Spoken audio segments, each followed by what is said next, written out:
गोदी के पलक बाके दीहा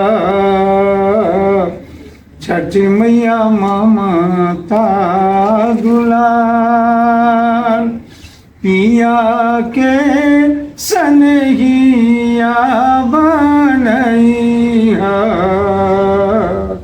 मैया दीहा सुख साथ।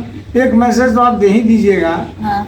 कि ये छठी मैया और कुछ दें नहीं दें, लेकिन सभी सुहागन के पति ऐसे जरूर मिले कि वो स्नेही हों।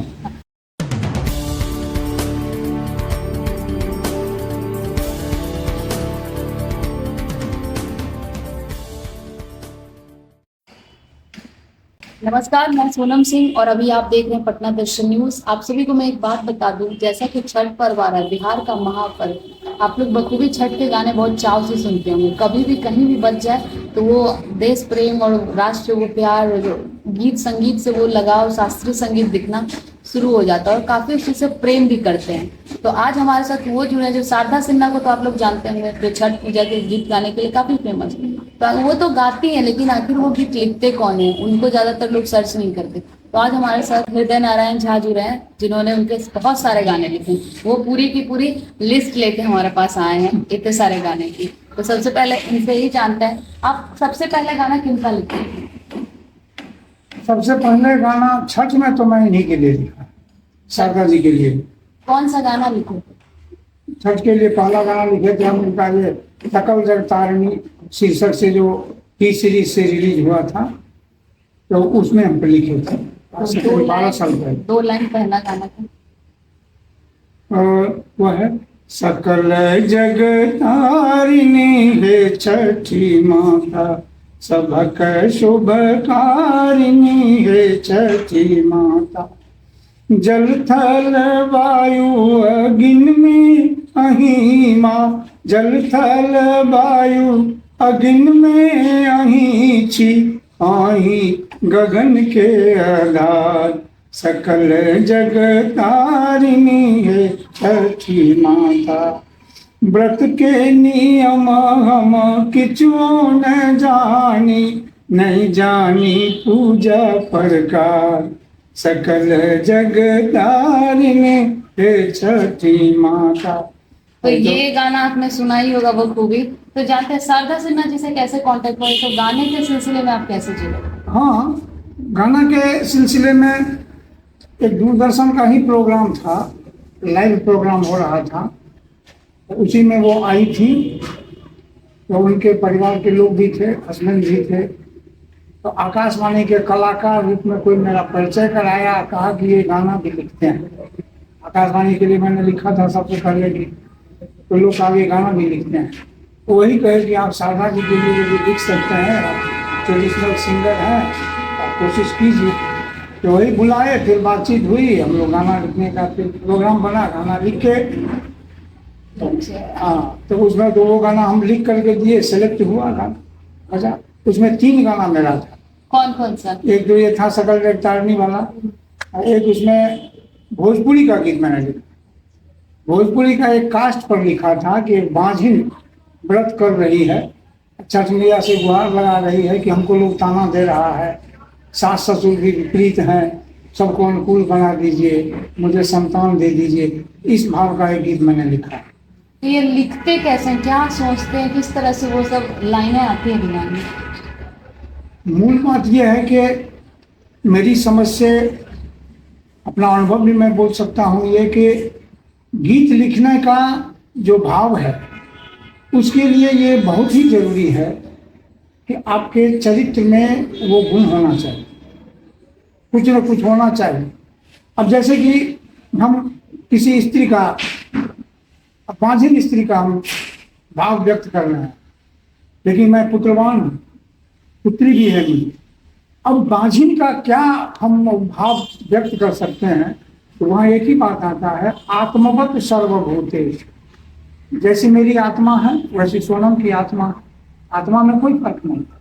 तो 1 मिनट के लिए यदि मैं सेंटीमेंट मेरा ठीक है, तो मैं आपकी स्थिति को समझ सकता हूँ। कि एक बाजिन है, वो एक घर में है, सास ससुर कैसा ताना दे रहा होगा, कैसा उसके प्रति लोगों की भावना कैसी होगी, ये मन में करके और तत्काल ये समझिए कि वो बन जाना पड़ता है कि यदि मैं ही ये कैरेक्टर होती, आज मैं एक विधवा, एक बाजिन कैरेक्टर बन के किसी घर में होती, तो मेरी मानसिकता क्या।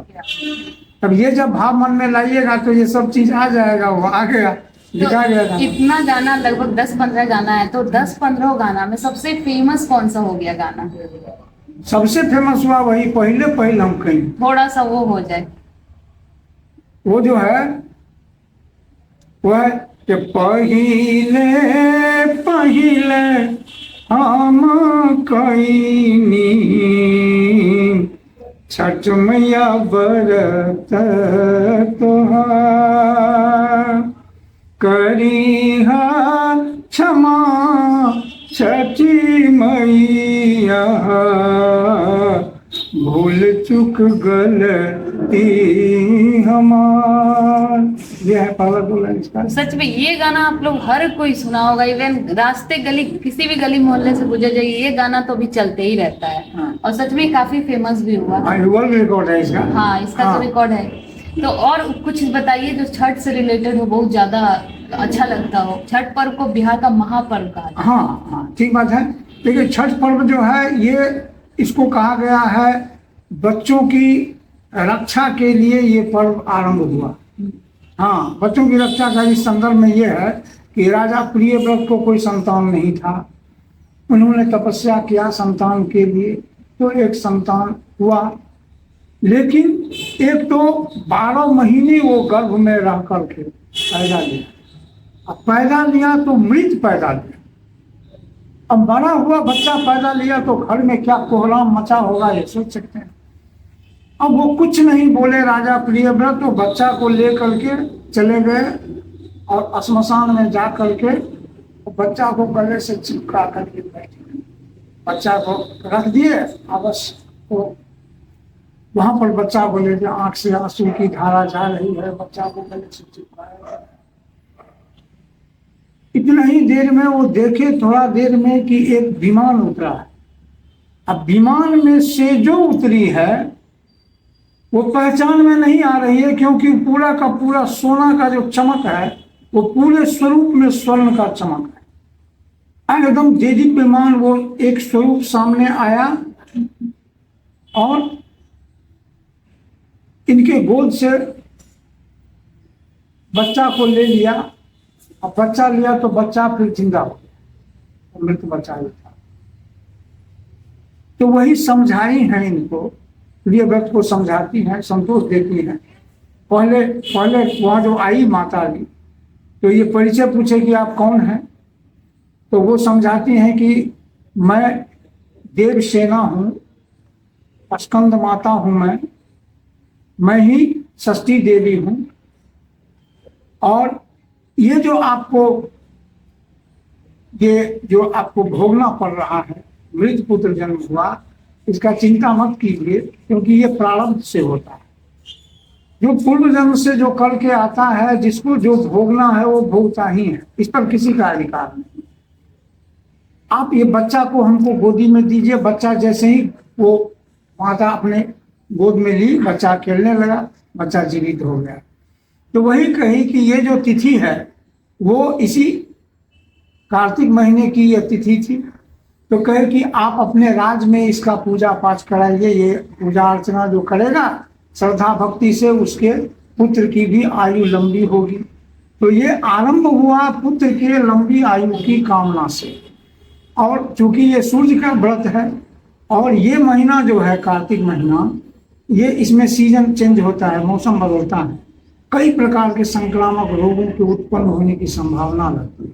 इसीलिए देखिएगा कि सर्वाधिक नियम निष्ठा संयम नियम इसी कार्तिक महीने में किया जाता है। और छठ महीना, छठ का जो पर्व है, उसमें आप देखते हैं जो सारा चीज 4 दिन में, वो पूरे कार्तिक महीने का वो दिनचर्या में शामिल है। झूठ नहीं बोलना है, क्रोध नहीं करना है, नीचे में सोना है, सात्विक आहार लेना है, का माने किसी तरह से किसी से ईर्ष्या द्वेष घृणा का भाव नहीं रखना है। तो अब देखिए छठ में लगता है जैसे सतयुग त्रेता का युग आ गया, सब एक दूसरे की सेवा में लग जाते हैं। व्रती की सेवा में तो सभी लग जाते हैं, सरकार भी लग जाते हैं, सोसाइटी भी लग जाती है, शासन भी लग जाती है, सारे लोग लग जाते हैं। तो ये एक पर्व का एक बिहार में इसलिए भी बहुत ज़्यादा महत्व है कि बिहार में सूर्य पूजा का महत्व रहा है बहुत प्राचीन काल से। प्रत्यक्ष देव सूर्य को माना जाता है, तो सूर्य को प्रत्यक्ष देव माना जाता है, इसीलिए इनकी पूजा शुरू हुई। और वो उसमें भी प्रातःकालीन जो सूर्य होते हैं उस सूर्य पर रिसर्च करके वैज्ञानिकों ने अल्ट्रावायलेट रेज का लैंप बनाया।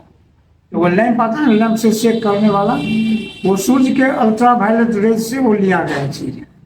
तो इसीलिए इस सूर्य की महिमा इसमें है, सूर्योपासना की महिमा है। तो आराधना तो करते हैं हम सूर्य की, लेकिन वो 4 दिन जो नियम निष्ठा होता है उसमें वो शक्ति को हम जगाते हैं।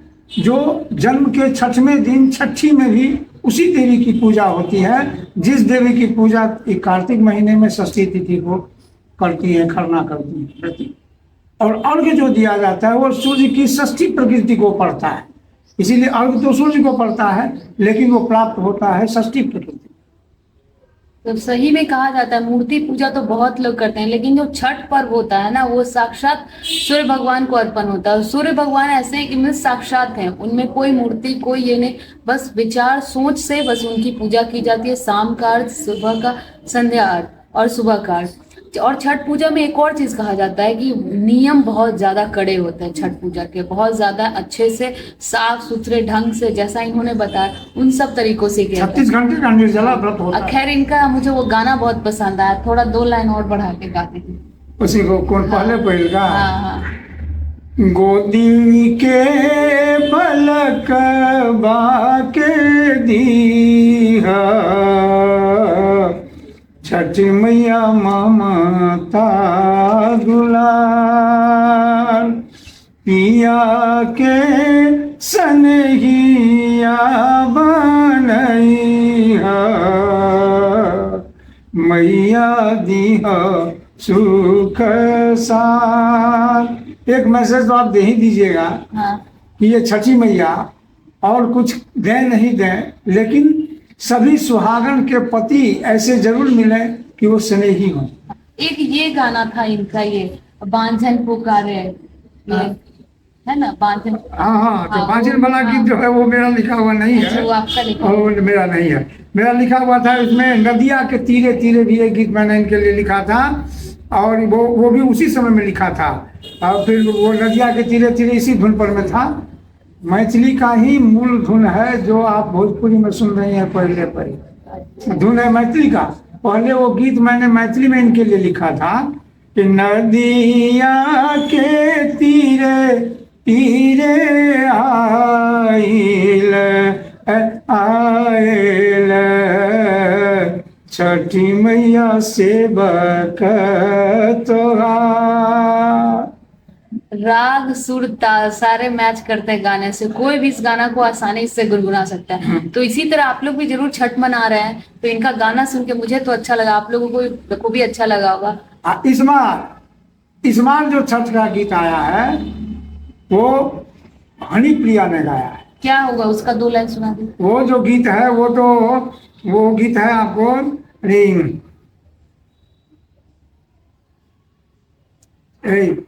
चारी पहर घाट से बिले मांगिला चरा पसार। ये गीत है बरतिन करेली गुहार। तो अभी नया जो गीत आया है ना छठ बरतिन करेली गुहार, ये पहले से भी लगता है ज्यादा हिट करेगा। जो 6 दिन हुआ है अभी 60,000 लोग देख चुके हैं, 80,000 लोग। हाँ 80,000 लोग इसको देख चुके हैं। ये इनका इस साल का छठ पूजा का गाना है जो इन्होंने लिखा, और ये भी काफी सुंदर गाना है, सुनने में काफी मनमोहक है। इसी तरह से हमारे साथ जुड़े रहे, अपने आपसे विदा लेते हैं। बॉम्बे से रिलीज हुआ है इस बार with camera person Shivam Raj.